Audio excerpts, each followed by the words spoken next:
காவிரி கரையோரங்களில் மருத்துவ முகாம்கள்.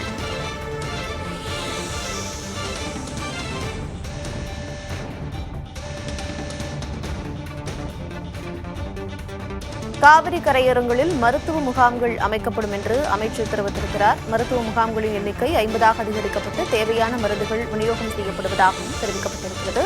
அண்மை செய்தியை பார்த்து வருகிறோம். காவிரியில் வெள்ளம் கரைபுரண்டு ஓடுவதையொட்டி முன்னெச்சரிக்கை நடவடிக்கையாக மருத்துவ முகாம்கள் அதிகரிக்கப்பட்டிருக்கின்றன. கிட்டத்தட்ட 50ஆக அதிகரிக்கப்பட்டிருக்கிறது. மருந்துகளும் தேவையான அளவில் இருப்பு வைக்கப்பட்டிருப்பதாக அமைச்சர் சுப்பிரமணியன் தெரிவித்திருக்கிறார். வெள்ளப்பெருக்கால் மக்கள் பாதிக்கப்படாமல் தடுக்க முன்னெச்சரிக்கை நடவடிக்கையாக எடுக்கப்பட்டு வருகிறது என்றும் அமைச்சர் தெரிவித்திருக்கிறார். அண்மை செய்தியை பார்க்கிறோம். கர்நாடக நீர்பிடிப்பு பகுதிகளில் பெய்து வரும் மழை காரணமாக தொடர்ந்து மேட்டூர் அணைக்கு வரக்கூடிய நீர் அதிகரித்தது. இதனைத் தொடர்ந்து காவிரி கரையோரங்களில் இருக்கக்கூடிய பல்வேறு பகுதிகளுக்கு குடியிருப்பு பகுதிகளுக்குள் தண்ணீர் சென்றது. இந்நிலையில் மருத்துவ முகாம்கள் அமைக்கப்பட்டு அந்த மருத்துவ முகாம்களுடைய எண்ணிக்கை அதிகரிக்கப்பட்டிருக்கிறது. தேவையான மாத்திரைகளை கையிருப்பில் வைக்க அறிவுறுத்தப்பட்டிருப்பதாக அமைச்சர் மா சுப்பிரமணியன் தெரிவித்திருக்கிறார்.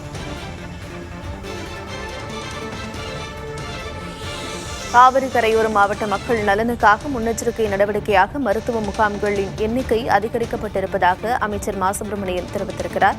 வெள்ளப்பெருக்கால் மக்கள் பாதிக்கப்படாமல் தடுக்க முன்னெச்சரிக்கை நடவடிக்கை எடுக்கப்பட்டு வருகிறது என்றும் அவர் தெரிவித்திருக்கிறார்.